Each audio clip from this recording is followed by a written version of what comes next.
Okay, so it's because, I mean, your spirit of vulnerability, Mm-hmm. I attribute the men's ministries that you're starting to the vulnerability inside of you, Yeah. to the way you're able to share your story. And you stumbled into a men's ministry just because you're vulnerable.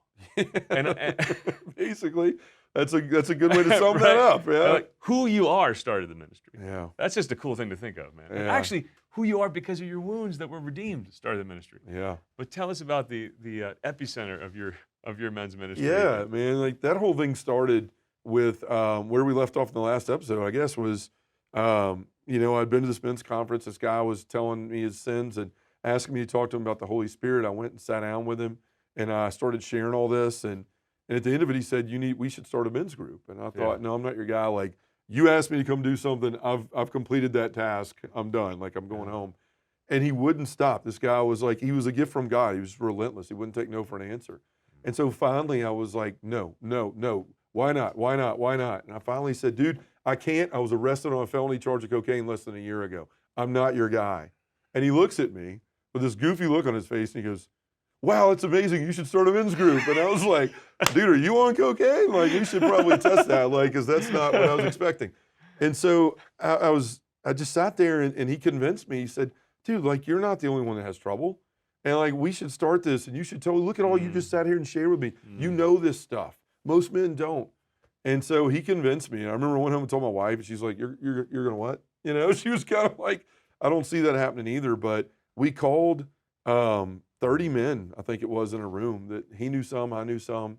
We had a great men's club at our parish and school. They cook barbecue, raise money, and make money for jerseys and all that stuff. But we never talked about Jesus. It was beer drinking and barbecue.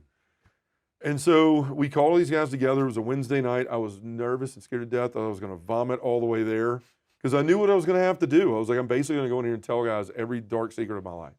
So it was a time of year where it was dark outside at like 5:30. They were all in there, had no idea what they were called here. I walk up. I can see in the room. They can't see me. And I reach for the door handle, and the devil starts to beat on me, right? John, you open that door, you're going to lose everything. You go in there and do what you're going to do. They're going to kick your kids out of this parish. Think how embarrassed your wife's going to be. They probably won't even let you go to church here anymore. You're going to lose every friend you made this whole year not telling them the truth. You know what Revelation calls the devil? Yeah. The accuser. The accuser of our brother. Right, yeah. and good on you for recognizing where that was coming from. Because a lot of us have those voices in our heads, and not that it's literally a demon sitting on your shoulder, but it also is kind of literally a demon. Yeah. There's the natural thought processes and fixation on the negative, but there are dark spirits interacting with those natural processes. Yeah. And the devil's greater victory than us falling is him keeping us down because he convinces us, never get up, never start over. That's all that you are. Yeah. Oh man. Well, so you hear that voice, and the best thing to do is what you did. Yeah. Well, I turned around. You don't act on that voice. I did. I turned around at first, and I made about 3 steps, and then I heard what we hear about in the Old Testament: that God isn't in the earthquake or the storm or or the fire. He's in the still small whisper. And I just heard him say, John, you told me you were going to be different. Turn around and open the door. And so I turned around, scared to death, shaking, and open the door and walk in there, and all these guys were, what are we doing here? I was like, great, this is exactly where I wanted the crowd when I walked in. And I go in, and my buddy Jay shows up, and he sits down, and I said, look, guys, very quickly, we don't have anything spiritual for men here. We got a great men's club, we raise money, we do great stuff for the kids, but we never talk about Jesus. And let me tell you what can happen in your life when that's the case. And I went, blah. And I poured every detail out for an hour. I was sobbing and ugly snot crying and all this stuff. If you haven't seen the last episode, you need to watch that episode where John is telling his whole story. Yeah. Coke addict, jail, redemption. Sure. Yeah. Yeah, so I'm sitting there, and I tell this, and I'm just watching guys' eyes getting bigger and bigger, and they're looking at each other like, dude, this is not what we expected. We thought we were going to have to clean up the parish or something. And all of a sudden, this guy's pouring his soul out. So all of a sudden, I come to the end, and I'm like, guys, that's it. This isn't an entrapment. Like, you didn't know why you were here. If you want to leave, leave. But I can't be the only one who's broken. And I can't be the only one that needs a savior and needs help and needs friendships and all this stuff. And I said, so if you want to stay, I want to start a men's ministry. I don't know what the heck I'm doing. I don't. And I'm going to be honest about that, but I'm willing to try to figure it out. And I sat down like a sack of potatoes, and I expected everybody to leave. And the guy who invited me to do it stood up, and I thought, man, surely you're not leaving. You're the one that got me into this. But I looked up, and he was crying, and he just said, I'm a terrible husband and father. I care more about my job and money than I do my wife and kids by the way I spend my time. Wow. The next guy stood up and he said, y'all don't know this, but I'm getting a divorce. My wife's already moved out. I'm addicted to porn. The next guy stood up and he said, I've been in a hotel room drinking a case of beer today. We have 9 kids. My wife and I fight.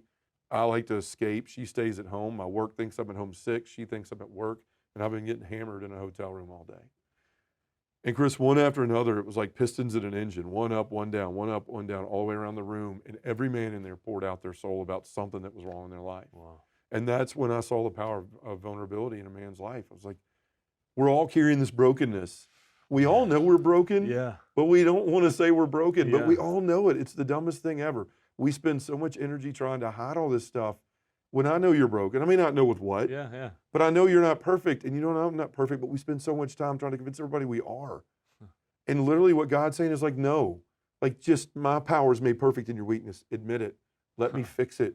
Let me make you better. Let me make you what I designed you to be. Why do we do that, John? Because Especially guys. it's what the world tells us. And we walk, Yeah. you know how it is walking in a room full of guys. People are alpha dogging it everywhere, right? You walk in, you're like, all right, that guy, I think I can take him. I think, I'm pretty Jason Bourne in the room, right? And we do that naturally just because. Jason Bourning the Yeah, room. that's right. I usually sit on my back so I can see all exits and everything yeah. against the wall. But no, honestly, Chris, I think, I'm 40, fixing to be 44. I think you're 46. Yeah. Anybody our age or close to it has usually been raised by that age of men. They were just like, no, your job is to put your head down, work hard, never complain, don't need anybody or anything. If you do, you're not a man. Don't have emotions, figure it out. If you ask somebody and you need help, you're not a man.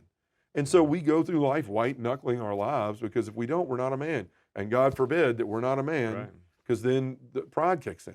Right. But what God's saying is like, no, you need other people and you need me first and foremost, right? So lay that stuff down, get that mess out of your life. And that's what those men saw that night. And I've seen fruit of guys taking on running Cursillo in the diocese, all these things, guys that were nowhere near God because they realized like, I don't have to be perfect, right? And so we started that night, we started with like a Matthew Kelly book because for some reason one dude had like 40 of them in his car, I don't know why.